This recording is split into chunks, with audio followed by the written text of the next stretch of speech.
Hello guys, and I want to start my video today with a quote from the Washington Post. It turned out that Russia's red lines do not exist, or at least they are very mobile. And then I think we should keep pushing them closer to the Kremlin. The Kursk operation of the Ukrainian armed forces once again reminded us we should not be afraid of this bully. Honestly, in course of Russia's war in Ukraine, we have demonstrated a number of times that Russian plans can be broken and Russia can and must be defeated.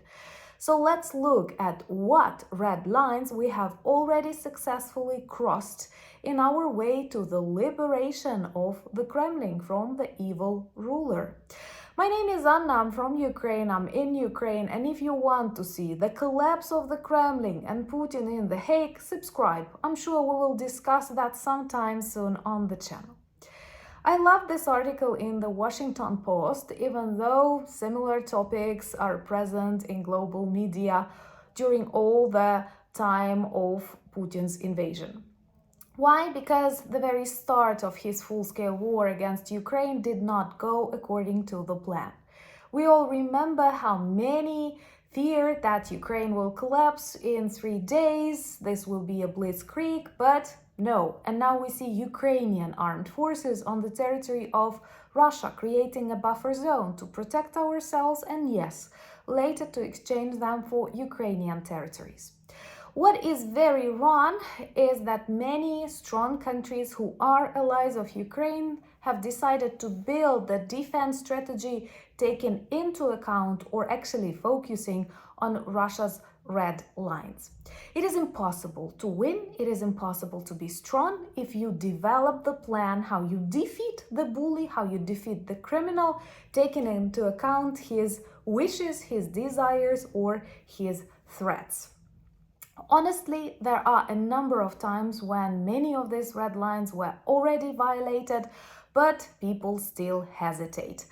Understanding that living with Putin on this planet is definitely not safe. So let's have a look at these important achievements of the Ukrainian armed forces and mute Russian answers.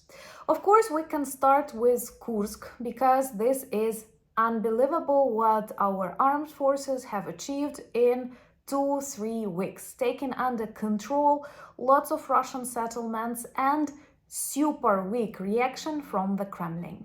They do not comment, and if they comment, they say things like, well, these are small, unimportant settlements. This is the territory of the Russian Federation, your mother Russia.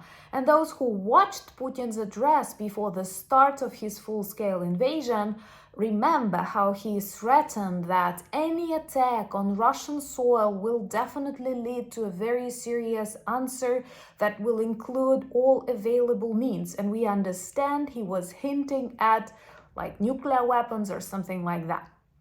I'm sure the majority of them are not working, and Putin is not a suicidal maniac. He is a maniac, but not a suicidal maniac. And actually, I agree with the opinion many people express that one of the reasons why Putin is still alive and not killed by James Bond, let's say, because intelligence services believe he will not be using nuclear weapons ever.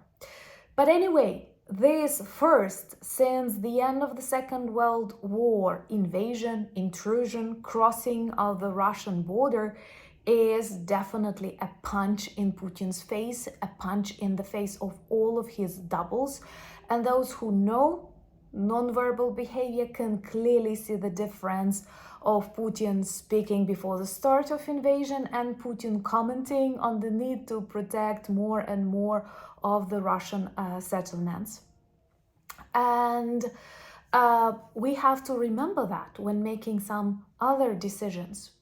Also, let's have a look at other moments when we have put Russia in its place.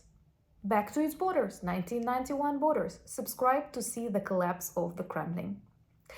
And share the videos that you like, it's important and it helps inform people more about what is happening And it's important not just for Ukrainians, not just for people who live in Europe, for the world, because believe me, authoritarian regimes are watching carefully. So, first of all, we have sank a number of Russian flagships. I'm sure you remember how brave Ukrainian border guards sent Moscow ship to where it belongs. Russian warship, go yourself. And then it happened to all of the Black Sea Fleet with the destruction of the Black Sea Navy headquarters in Sevastopol with Storm Shadow. Nothing happened.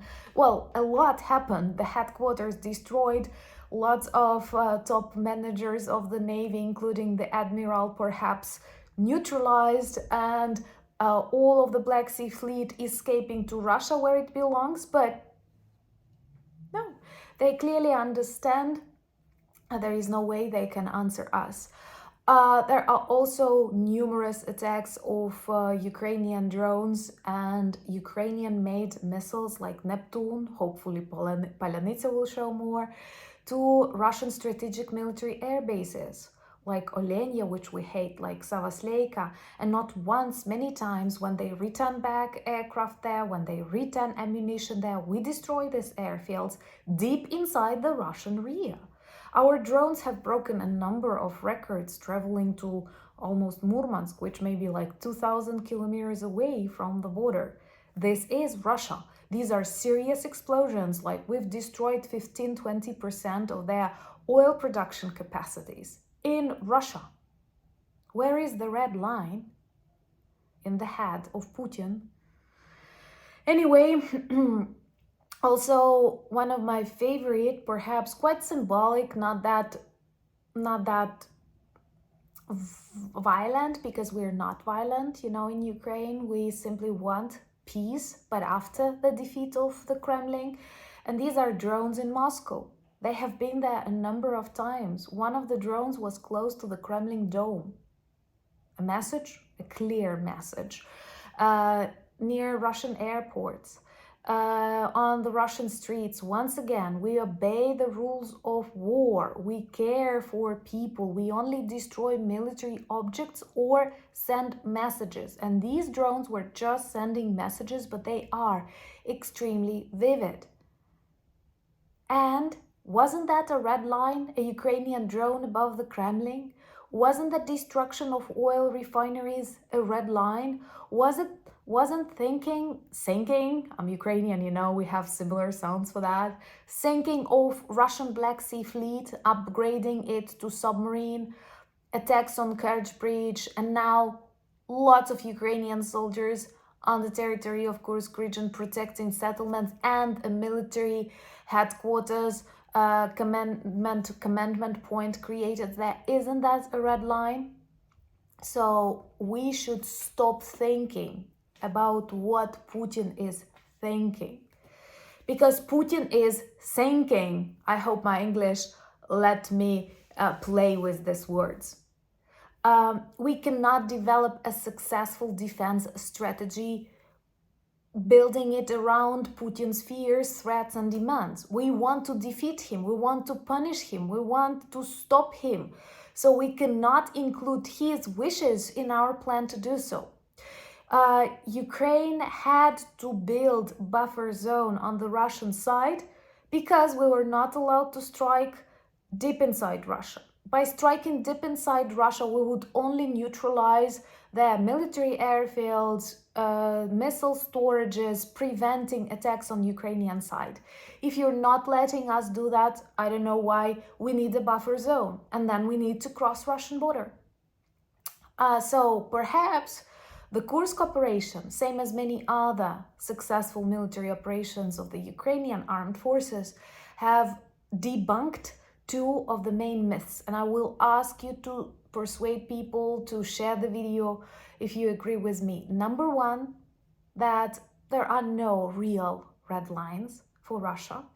And many of these red lines were actually built by commentators, media, global politicians who are afraid of Russia because they believe Russia's fakes. Russia is a bully. Russia is all fake. Russia is all rusty as its tanks. So first of all, there are no Russian red lines, or at least as beautifully Washington Post describes, they are very mobile.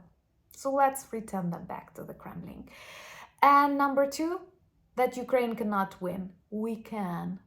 We can. And believe me, if we had all we need, and if we all followed Budapest Memorandum and, like just sane agreements, if we all would agree that Russia is a threat not just to Ukraine, and not this just delays how to support Ukraine, but not to defeat Russia, the plan. We will help you as long as it takes, with no real plan how to help Ukraine defeat Russia.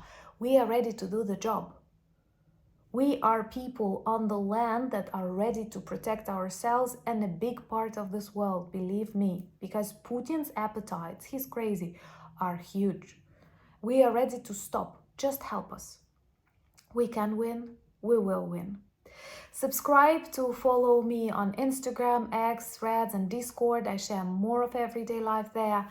Thank you for buying me coffees, becoming my patrons and sponsors of the channel, and helping me film and write more. I'm very grateful for that. And check our merch shop. There are lots of good items that work well as reminders and conversation starters about Ukraine. And we need that conversations, because we are really close to the defeat of the Kremlin and to a big victory party. Subscribe to see that, share the news, that's important, and most importantly, thank you for standing with Ukraine. We value, we are very grateful. Slava Ukraini!